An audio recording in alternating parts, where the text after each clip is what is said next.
morning at Trevor Mbija at Citizen TV Kenya. Use the hashtag Daybreak. And I see here Musoma JM says a degree is not necessary for lawmakers, but governors or presidents. But at least an O-level or A-level literacy is required for legislation. So according to 2019 census, only 3.5% of our population have degrees. Why are we demanding what we don't have? Okay.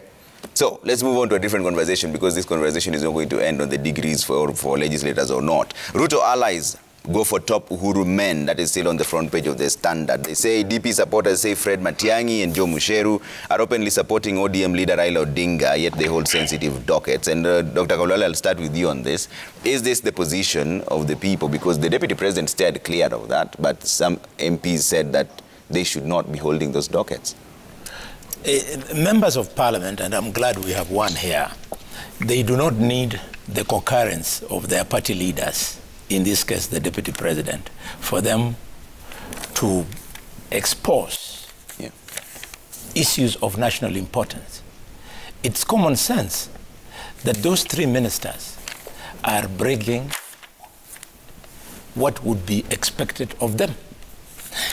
They are not saying they are being denied their freedom of expression, but they are saying if now they have chosen to be politicians, then they should do the honorable thing. They vacate their positions because they are key sensitive positions. Then they go and start exposing matters of politics. I mean, give the case of Dr. Fred Matiang'i. He's in charge of security. He talks every day on TV doing politics, and yet he's in a very sensitive docket like security. Both his opponents and the people he supports require comfort from his pronouncements. But when then he takes us on, then he goes publicly and campaigns for Raila Odinga, then he is no longer the Minister for Internal Security.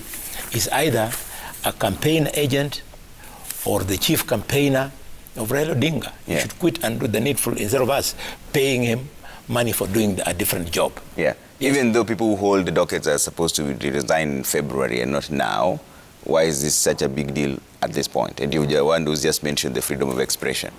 One of the reasons, although it might not have been the only reason, why my kid brother Rashid Acheza was sacked, it wasn't the only reason, but one of them, is that he was doing a lot of politics when he was out of office. And the kind of politics he was doing were not as abrasive as what we're seeing now. So if it was good enough to sack Rashid because he was practicing his politics, being a minister, and Uhuru warned ministers again and again, you all remember, including specifically telling Rashid to stop doing politics, why have they not sacked Matiang'i? We cannot have a country whereby people then create a different code of conduct in office simply because they are enjoying the support of the system and the deep state. Okay. The bottom line is that what Matiang'i should know is that we already have experience. When people were arrested to be taken to the International Court, the International Criminal Court, ICC, ministers were arrested, were indicted, and including the boss of the police force. Yeah. So he should know that in some of the things he's doing, he's actually writing his own charge sheet. In the unlikely event that people were to be taken to the ICC, the man has already started writing his own charge sheet at the ICC. Okay. Yeah. Governor Mutua, are we seeing blood lines between officials who are supposed to be technocrats turning into politicians, or are they simply just saying the truth? Well, one thing that was clarified a while back is that cabinet secretaries, by virtue of being appointed by a political head, are allowed to play politics. This was clarified last time even by the courts and even the law. Nothing stops them from taking political positions because of where they are in the positions where they are and how they got into employment. I understand where Dr. Halwal is coming from in terms of is a person holding a certain docket seen to be fair? And then the question is, where do you draw the line? Because every docket is important. What about the Minister for Defense? Does that mean that the Minister for Defense, because they're in charge of the military, cannot have a certain opinion about who to support? What about the Minister for Water, who can withhold water programs or effect water programs, or Minister for Health, who can affect, provision of health and new equipment in certain areas to tilt an election and everything? This is assuming that just because you hold a certain docket, that you cannot have the freedom to express yourself and take a position. The most important thing is, the question to ask is this: are these leaders doing anything within their power to affect the next elections? And the question becomes, why is that camp that is crying foul, why are they doing it now? Are they afraid? Are they scared? Are they sensing defeat at this particular time? Is that why they're now looking for people to blame in case the election does not go their way, that it was because of this person or this person or this person? Will their action really, of these people, really lead to the failure of somebody in the general elections? Is it about one person? Because the general elections are not just about appointment of a president. General elections are there to appoint presidents, governors, senators, MPs, MCAs, women rep, and a whole of other leaders who are appointed or selected because of the general elections. It's not about one or two people. So the whole issue is that how independent is IEBC, and do we have a system that will be able to carry out free and fair elections? So these attacks towards Matiang'i, attacks towards Musheru and others, to me, I see where it's coming from, but then I don't think it is a major problem unless there is proof that these leaders are using their positions to skew the elections towards a certain person. Then there would be a problem. Governor, you are running for president, so you don't have a problem with any of the pronouncements that any of them made? I don't have a problem, because they are declaring and they are announcing their position, which is their freedom of expression, to say, we support this person at this particular time, which may change. They may change their opinion tomorrow and say, now we support this person or we support the other person. Because, things shift. But you cannot constrain a leader's ability to take a position on behalf of themselves and their family just because of that leadership. And I'm not afraid, because as a presidential candidate, I want us to be able to go and compete, in an arena where people listen to our policies, people are able to be guided and continue. Now, the only problem I would have is this, and I witnessed this myself, and this is where now there needs to be a proper oversight, is maybe the use of the provincial administration. When we had elections the other day in Kibwezi, we saw, and it is true, that provincial administration officials were leaning towards the Wiper candidate and were stopping meetings being held by the other candidates. Even our candidate who won were banning those meetings, but were looking the other way when the Wiper candidate was holding meetings. Now, those are the kind of behaviors now that we can say lead to problems. And maybe that is where the other camp that is opposed to where the position taken by Matiang'i and others is looking at. But we need to have evidence of that. All right. Dr. Odhiambo, I've never really had them speak a name. They haven't really said that we support so-and-so, unless... I've not had them say it outrightly like that, but there's been implications. So do you think they are overstepping their mandate? Trevor, at the onset of this discussion, I told you that my desire today would be that all of us leaders be as objective when we are discussing such national issues. And allow me to say sorry to my ex-senator, Boni Alwale, because my wonder here, I've also been wondering to what extent in Kenya is individuals' freedom of expression a freedom of expression.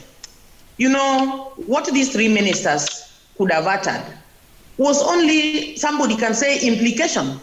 And you know, I've never also heard, and even, for example, the case of Matiang'i, that he is singling out.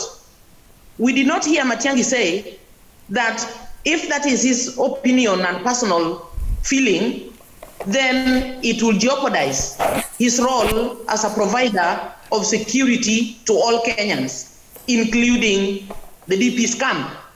And these are the issues that somebody needs to think about. In Kenya, sometimes our political leaders just wake up and we start making fires where there is nothing actually to make fire. Much as people are ministers, and I think Honorable Mutua has rightly said it, and that's what I had wanted to tell Honorable Kalwale when he was talking of the issue of election and appointing positions.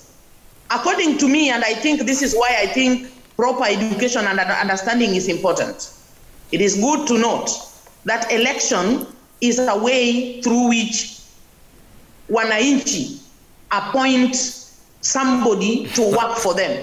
Yeah. Just like an interview is a method through some human, through which some human resource somewhere in some company appoints the person to work for them.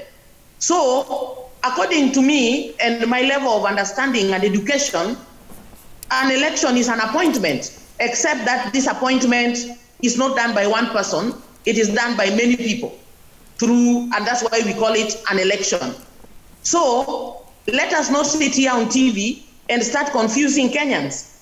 And then when we are talking about these ministers, I want to ask Kalwale this. Supposing these ministers had said they would, or implied that they would support Ruto, would they still be telling us the same thing? I'm saying this like I remember when there was a by-election in Kiambaa. The other candidates, including the Jubilee candidate, cried of heavy government officers who purported, or who they purported, were inclined towards the winning candidate who was then Uda aligned to DP. Why didn't Kalwale complain? What I'm saying is, Trevor, I'm pleading with Kenyan leaders, including myself and Kalwale. Let us be sober 24/7. Some of the utterances from the leaders have caused problems and chaos in this country. And I think there is no need to censor or even sack these three ministers. As you put it rightly, as you were beginning my section of the question, we didn't hear them call a name. But as Kenyans, I think they are free to express their own opinion. And until that opinion interferes with the service that they are delivering to all Kenyans, then we should be worried. But until then, there is no cause for alarm. Kenyans, let us be sober, let us be stable. I think it is important to note that all Kenyans will have a say at the ballot to elect, appoint their own president by way of electing him or her. Dr. Matangi? Trevor, I think we are mixing issues here, in my view, because this story emanates from what you ran earlier in your bulletin, when these members of parliament were reacting to a meeting that was held between the IEBC and various stakeholders, including the Chief Justice, and the judiciary. And so I think it's first important for Kenyans to understand the background within which these remarks were being made and what was the original idea of the meeting. And remember, because we have the registration exercise going on in the whole country, a few months to the general election, I don't think that we would want to fault a meeting between any of the stakeholders, from the Cabinet Secretary Interior to the Cabinet Secretary of ICT, which are all very critical components of a free and fair election. And then the IBC, who are the real players, and then definitely any other interest represented within that scope. I think that meeting was useful. It is essential. It was also timely.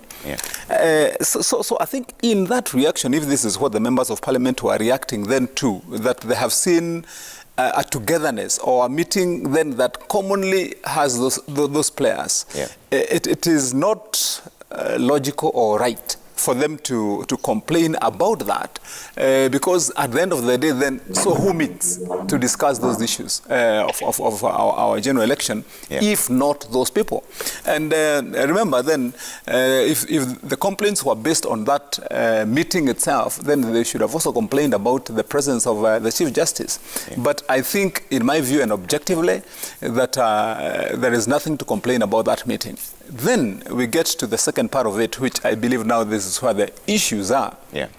And what I think they would want to correct themselves about, and I would say it myself, because I think that's the truth. If you look at the comments that have been attributed to Cabinet Secretary Matiang'i and Cabinet Secretary Wamalwa and Joe Mucheru, one of the key distinctions that has been missed out is what they said. Let me clarify, because it is there on record and you can replay it if need be. They said they support the handshake. And the word was, they said, we support the handshake. Supporting the handshake does not mean that they have supported an individual, either Raila Odinga. And they went out of their way to explain that serving under the guidance and leadership of President Uhuru Muigai Kenyatta, who is one of the handshake partners, that it is their belief that what the handshake stands for, being availment of peace for this country and a better environment, being cabinet secretaries then in that regime obligates them to support the handshake for what it is. And I think the further interpretation of that support of the handshake to mean that they support Raila Odinga, I think is where the misnomer is. That's where, if you like, the mischief is, to interpret that to mean that they're supporting Raila Odinga. But it is also important, in my view, to put things the way they are. As cabinet secretaries, I am okay completely with what they said and what they have done and how they express themselves in as far as saying that is the support for the handshake. You can't fault that. What would be wrong, in my view, is if then beyond that they said between contestants, when they are sitting cabinet secretaries who are leading, for example, presidential contenders like the deputy president and Raila Odinga, if then they came out and said, we support one Raila Odinga and we do not support the other William Ruto or any other candidate like, myself or Alfred Mutua or anyone, then that would be an issue. You would be saying, then how come that they get out to single out one person and they say they are supporting that person? When, Trevor, and we have to be honest about this, in our legal system, it says that justice should not only be done, but it must be seen to be done. And it is within that distinction that it is important that they cannot come out and say that we support Mr. A or Mr. B or Mr. C. Because then whatever they would be required to do in law would come out very badly. I mean, it would cause a perception that is wrong. But I want to clear, if you allow me, the implied the implied mischief, if you like that word, by those allegations, because it is on record. Sometimes last week, I think it was last week, when the deputy president paid a visit to Busia and his motorcade was attacked, the same cabinet secretary, Matiang'i, Fred Matiang'i, came out and he strongly condemned those attacks. Beyond condemning those attacks, he ordered the arrest of the fellows who attacked the deputy president. And you saw those fellows being arraigned in a court of law, 8 of them, for having attacked the motorcade. And he did not mince his words. He said firmly that anyone who perpetrates or organizes those kind of actions, irrespective of whom they are intended to target, is going to be dealt with and taken, action taken against them. And that was done.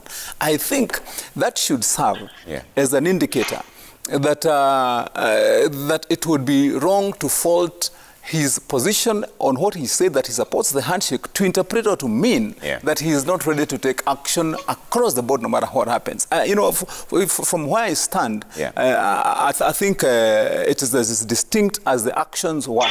So between the two, in summary, if you like, I believe that because the cabinet secretaries serve in a government that have embraced the handshake to mean that we need a country that is peaceful, that has an environment whereby we can work, progress, and move forward as one community because of that concept of the handshake.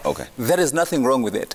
But on a distinctive pronouncement by any cabinet secretary that between all the players who are in that field that we are saying we support Mr. A and we do not support Mr. B, then that would amount to a compromise, and especially in perception whereby Kenyans would be thinking that either government or any arrangement within government is intended to either block, stop, or curtail one and support the other, which I do not believe would be the right thing to do or is what is intended by government, because that is not what is happening. Dr. Luale, what is wrong when the CS for Interior says that he supports a peaceful situation like the handshake brought about? Because it saves him all the drama. We used to see the tear gas Mondays, people running around, even along Arambe Avenue.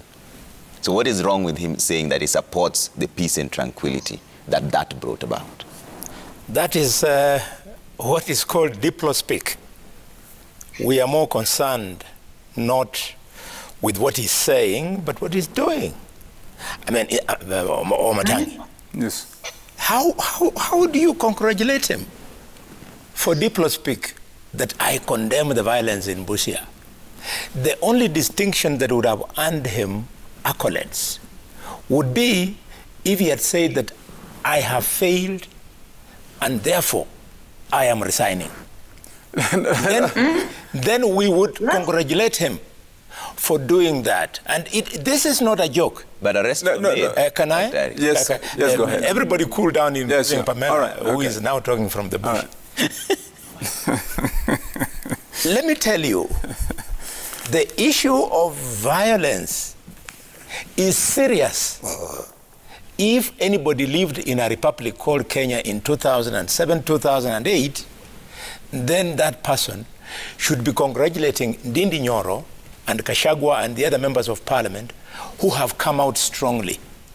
Look, if Matiang'i was Minister for Agriculture, for example, and Msheru was the Minister for Water or Culture and Sports, they can do all those things they're doing. But you see, ICT is right at the center of the general election. And the issue of security is right at the heart of the election. So if they're sufficiently interested in supporting the former Prime Minister, it is their democratic right. They should be allowed to do so, but outside their dockets, because their dockets are at the heart of the election. And this we will not beg, and that's why we are repeatedly telling our children in public rallies, my brothers and sisters, that we are inviting you to nationalism and a country of shared prosperity. We are repeating it everywhere. But what now you want to gloss over is a group of politicians who are teaching our children or encouraging our children to live in the bad old days of tribalism and violence.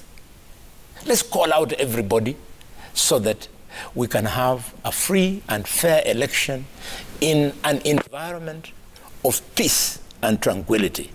We would not be asking for too much.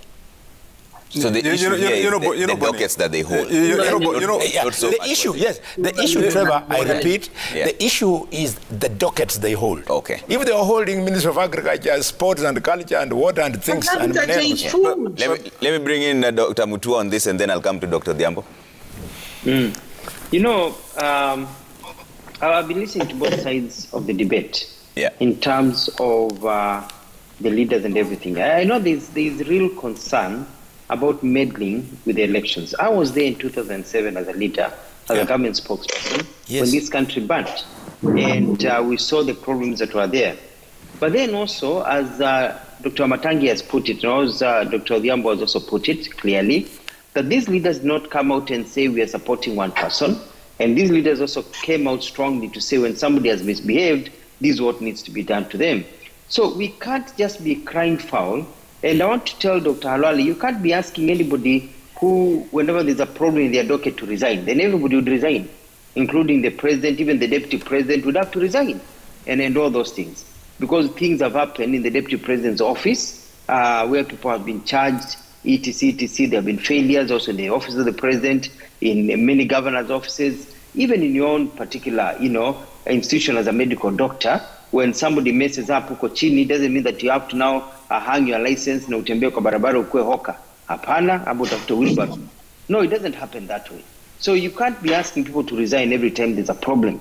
The point matters. The point that is important is what have they done about it? And that's why I asked Dr. Halwale, you're from that camp, you can tell us, what are you afraid of? Are you sensing defeat? Are you seeing that what was there as a clamor before imeanza kuyeyuka, people have opened their eyes, they see the likes of Alfred Mutua charging forth and the wheels will turn, Kenyans have become smarter, sloganeering is not working. What is happening? Even though I see your concern, but I also sense that your camp is starting to sense defeat and maybe getting scared. And this is what a normal mwananchi is looking at when they hear these pronouncements. All right, Dr. Odhiambo? Trevor, I've had to put off my video because my phone is running out of power, but I'm working on it. Meanwhile, I am still pleading. As a mother of this nation, it really pains me when leaders make utterances and moves and propaganda that can actually drive our country to another spree of unnecessary and uncalled for violence and approach from the public. I think if Honorable Halwale is being very honest, all these ministers, according to me, the services they offer to Kenyans are very important. For example, that Ministry of Agriculture he is talking about is the one that actually in charge of providing the most basic need to everybody in this country, including little children who do not even vote, food. Now, if only this Ministry of Agriculture or the Minister for Agriculture would manipulate things such that areas where they feel the candidate whom they don't support come from, Halwale is taking us back to the dirty past that we don't want to remember as Kenyans. All of us have been fighting against marginalization of whatever nature. And therefore, if our those dockets they are talking about, the fact that they are supporting the handshake does not mean that they are supporting Raila. And if it happens that Raila is being the one who is championing peace, then why shouldn't somebody congratulate him? He was the one who was very much aggrieved in 2017. But in the interest of peace and the coexistence, peaceful coexistence of all Kenyans, we have seen Raila, much as he is elderly, and somebody may even wonder, where is he getting all that energy from? But me, I know he's getting that energy from God because he's preaching peace. Raila is one man who severally has demonstrated to Kenyans that he doesn't have to be a president of dead people. He doesn't want bloodshed. If people have to die for him to be the president, then so be it. He can do without it. And that is a noble thing that even if somebody congratulated him, I don't think that should be misconstrued to mean that Matiang'i will not provide security when the DP needs it, when Halwale needs it, when Pamela needs it, when some little boy in Kibera needs it. We have seen a Matiang'i who has been struggling, even in the northern region of Kenya, to make sure that those communal wars, which are sometimes allegedly politically instigated, come to an end. So let us support peace. Let us support the peaceful coexistence of this country, no matter who champions it. I wonder why Halwale comes and DPs come want to see people die in this country. I beseech them, there shall be no violence in this country. So we all support handshake. They haven't said that, though, in fairness. Dr. Odhiambo, they have not said that at all. It's not fair to make that accusation. And Wamatangi, I'll come to you to close up on this conversation because we're going to move into